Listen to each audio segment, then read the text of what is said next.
let's talk about Black Knight, Netflix's latest eye-popping Korean action series based on the Webtoon series by Lee Yun-kyun. I'm going to recap and discuss key plot details of this first season, offering up my own personal thoughts and opinions on it. This means there will be major spoilers ahead, so you have been warned. Generally, these shows do very well on Netflix. Sweet Home, All of Us Are Dead, Hellbound, and that little one called Squid Game was quite popular, so I heard. But it's been a while since a big Korean blockbuster captured the streaming platform's audiences to such a high level. And given the quality of the trailers in the build-up to Black Knight's release, this one was looking like it was primed and ready to explode and become a household name that everybody needed to see. However, upon completion of the series, I didn't find Black Knight to be as captivating as previous shows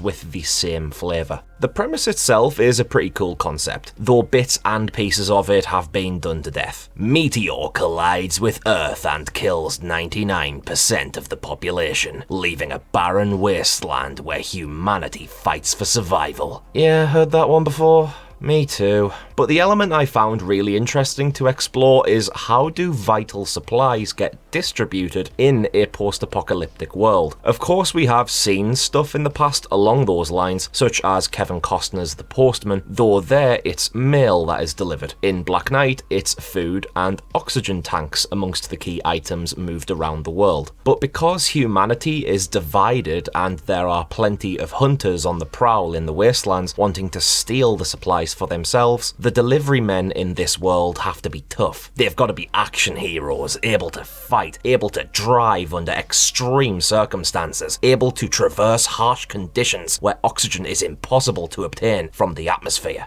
Being a deliveryman is a sought-after job of vital importance, where being one is an honour and only achievable by the strongest individuals. So if you were an Amazon driver in the old world but don't pump iron, chances are you're just going to sit in the house and do some crochet. I find it pretty mad that the original Black Knight webtoon ended before COVID, because come on, post-apocalyptic world where people can't go outside for fear of death and it's the delivery drivers who are able to bring what you need to your doorstep, sounds a hell of a lot like Amazon's rise to dominance during lockdown. And later in the series we get people who are offered a vaccine, but it'll end up killing them. Don't take it. Yep, sounds a little too familiar to conversations in our reality, doesn't it? Strangely though, Black Knight isn't an allegory based on the pandemic. Instead, what I got out of Black Knight wasn't all that much. It was a soup where many of the ingredients I'd lost the taste for. As already mentioned, the initial setup has some pretty bog standard features, but what you get with the rest of the show is a mix between stuff like The Hunger Games and stuff like Mad Max. Society has reformed into a pyramid structure with big, evil, rich people wanting to profit off the suffering of the poorer people in the districts below, exploiting them for their own gain. Plus, in the case of Refugee 034, having a broadcast tournament with a single victor who joins the elite ranks of the Deliverymen as a prize, all being fought in a barren desert wasteland where there's a lot of vehicle action, hijacking and ragtag pockets of ravagers wanting to cause a bit of chaos. As such, Black Knight for the most part was a collage of how to make a post-apocalyptic society. And there were a couple things that stuck out to me as feeling a bit off. You see, we are told that it's a meteor strike which happened only 40 years ago. That's what's made the world the way it is, at least in the Korean Peninsula that we see. 40 years is not a lot of time to regather the surviving 1% of the population, rethink and rebuild the world, and there'd also be the difficulties of resources being a struggle to get, what with the Korean Peninsula being turned into a desert and entire cities being levelled into sand, plus the atmosphere being so polluted. With all that being said,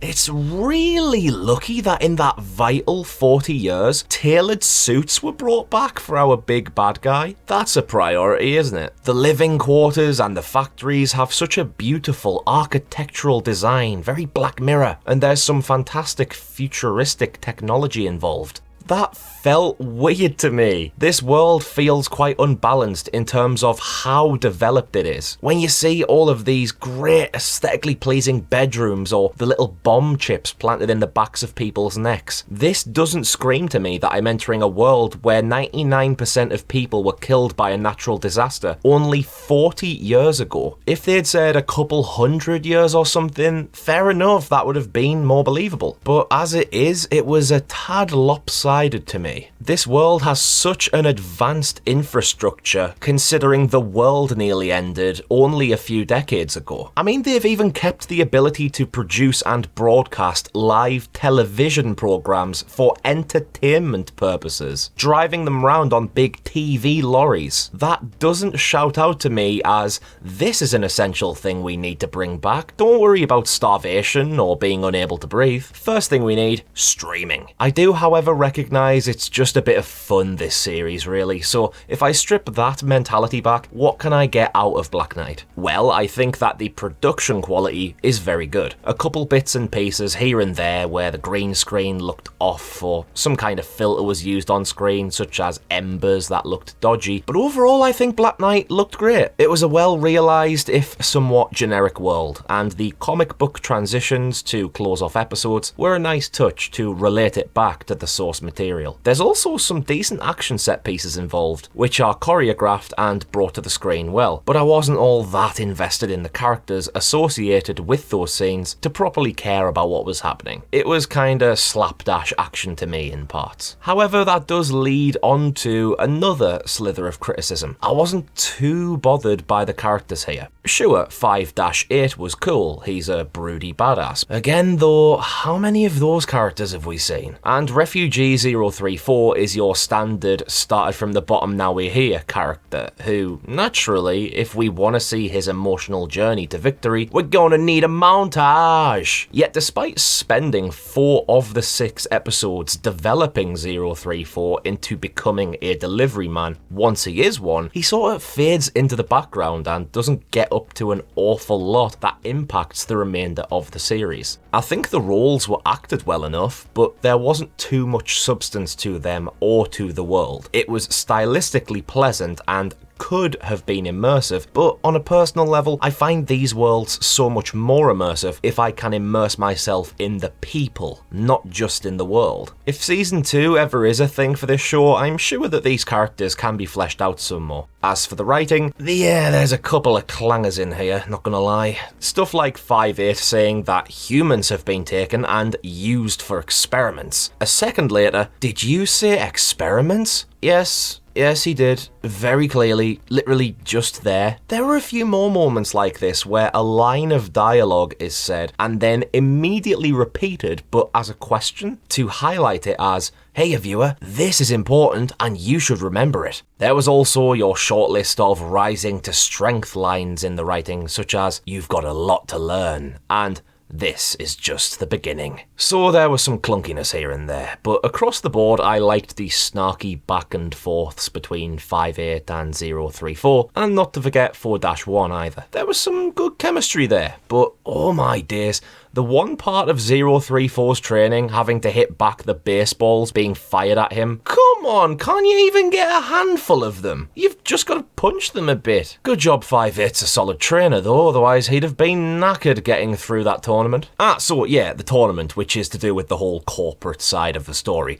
How do I feel about the whole corporate structure thing? Not great, to be honest. You've literally got a guy in a suit sitting ominously in a chair overseeing everyone below him. All he needed to say was "Mwahaha," and you'd have a full house on the generic rich villain bingo card. And then we get onto the twist reveal that the air of the world was purposely being polluted by Mr. Evil Guy in order to make more money selling the oxygen, where only certain kinds of people with the right amount of wealth would be able to afford it, thus eliminating the so-called vermin at the bottom of the totem pole. Working class versus upper class, civilians versus the corporations, fighting for equality and freedom, resistance movements.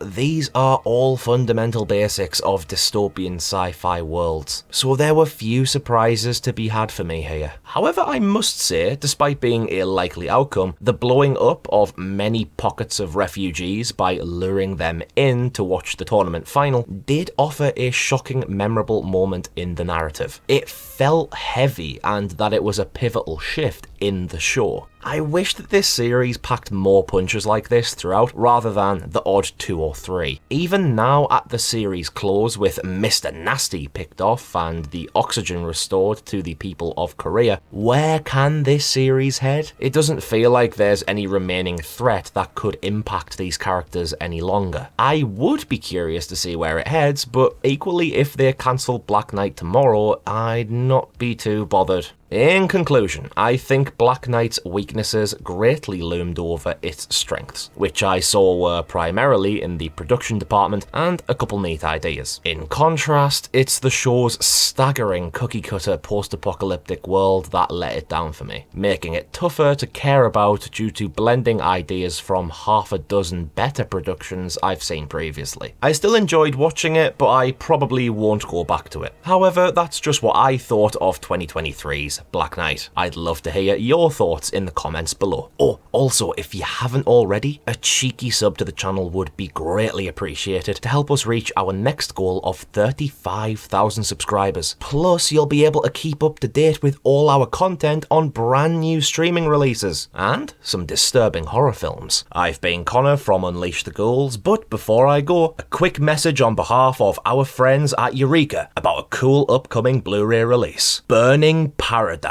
Ringo Lam's gothic horror-infused martial arts epic, featuring torture, Shaolin monks, and a pit of corpses. This one should keep fans of Asian action and horror satisfied. There's going to be a limited edition run of an O-card release where there's only going to be 2,000 copies. It's going to be available from the 29th of May 2023, and if you want to get your hands on one of these sets with a limited edition O-card slipcase and collector's book, click the link in the video description or visit eurekavideo.co.uk. Cheers out.